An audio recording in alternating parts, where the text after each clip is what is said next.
Voilà, alors je voudrais qu'on réfléchisse à la suite de cette introduction aux éléments finis pour savoir comment faire.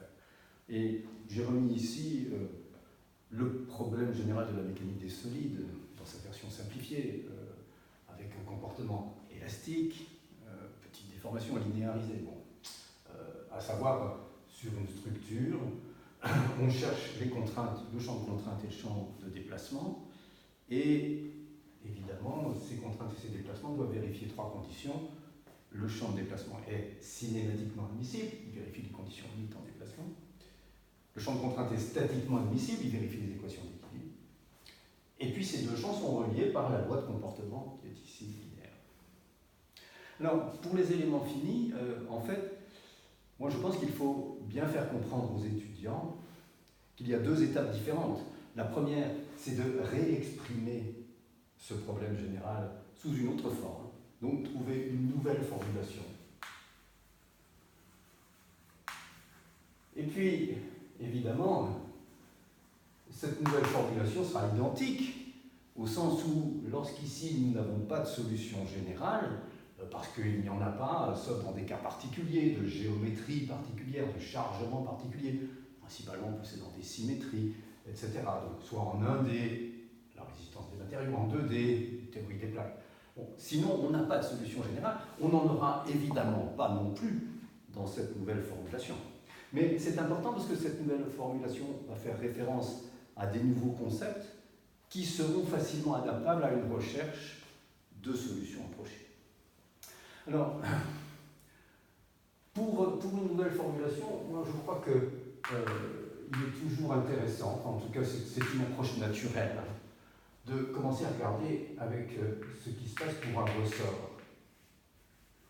Alors, on imagine un ressort sur lequel on vient appliquer une force F. Ce ressort est bloqué au point A, de sorte qu'au point A, le déplacement est nul.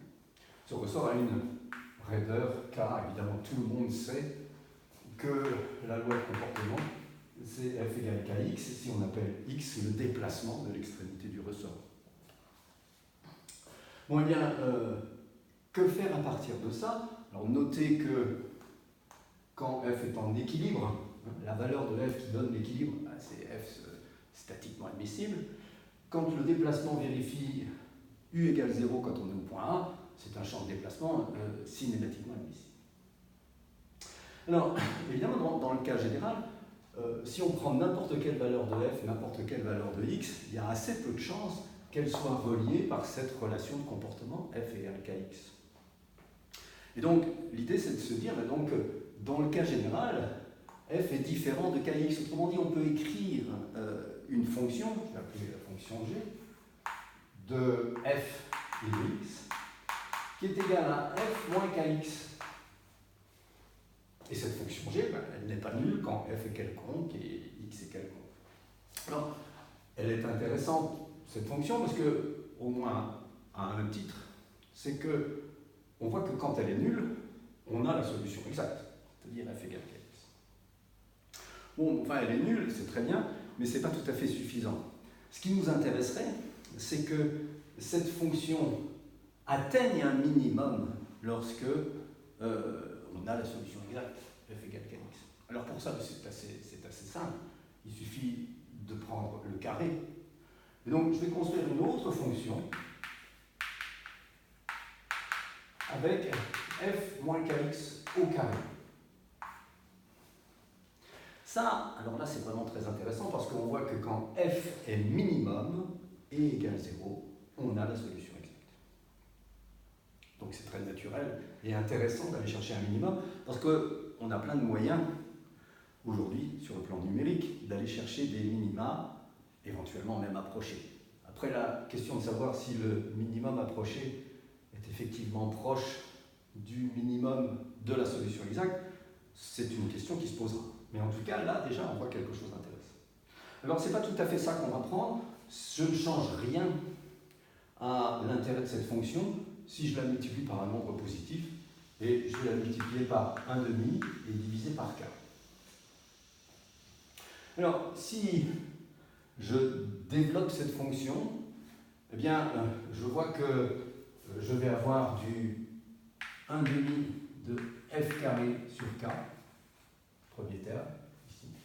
Je vais avoir du 1 demi de kx2, et puis j'ai le double produit, c'est-à-dire moins fx, puisque le k se simplifie et le 2 aussi. Alors ça c'est extrêmement intéressant parce qu'on reconnaît des choses qui sont liées à un tout autre domaine finalement que simplement liées à la construction un peu gratuite de cette fonction, eut-elle des propriétés intéressantes. En effet, quand on regarde un peu, alors c'est une autre approche, mais je la trouve intéressante. Qu'est-ce qu'on sait sur le ressort? A priori, tous les physiciens savent ça. C'est qu'il existe un potentiel élastique, et que ce potentiel élastique, c'est F égale 1 demi de Kx2. Bon. Je l'appelle F aussi, même si j'ai cette fonction F. Et puis, alors ce qu'on sait moins, mais là je trouve que c'est intéressant de l'introduire, c'est qu'il existe un potentiel dual, conjugué au sens de l'analyse convexe, qui est égal à 1 demi de F carré sur K. Comme on trouve le potentiel convexe, habituellement, quand on a une fonction f définie sur un espace vectoriel, eh bien, le dual, c'est le sup sur cet espace vectoriel. De quoi?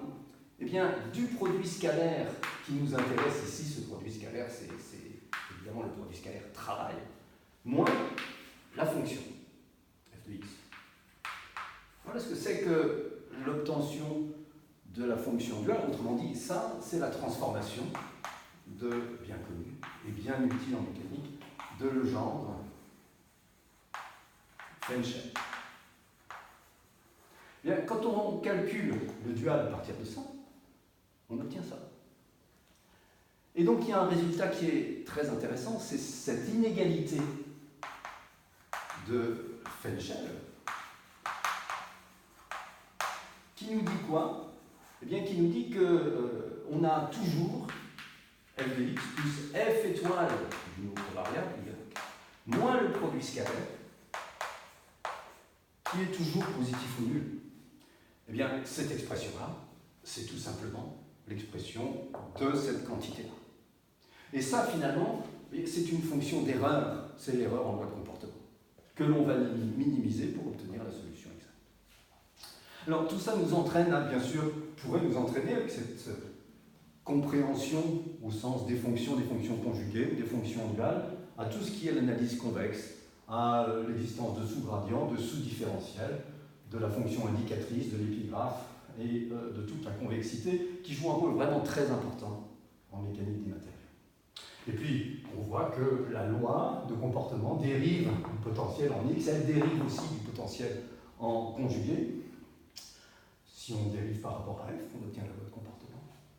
Et c'est important parce que souvent dans des comportements, quand on construit des comportements plus sophistiqués, eh bien, pour des matériaux plus sophistiqués, avec de la plasticité, de la viscoplasticité, etc., eh bien, ça va être intéressant de passer par la forme duale, de construire un potentiel dual afin d'exprimer convenablement ce potentiel. Et puis on a des résultats liés à la convexité qui font que quand f et f étoiles sont convexes, non négatifs, nuls à l'origine, eh bien on peut avoir aussi le deuxième principe qui est de thermodynamique qui est automatiquement vérifié. Voilà, maintenant évidemment il faut étendre ça au 3D, on le fera une autre fois.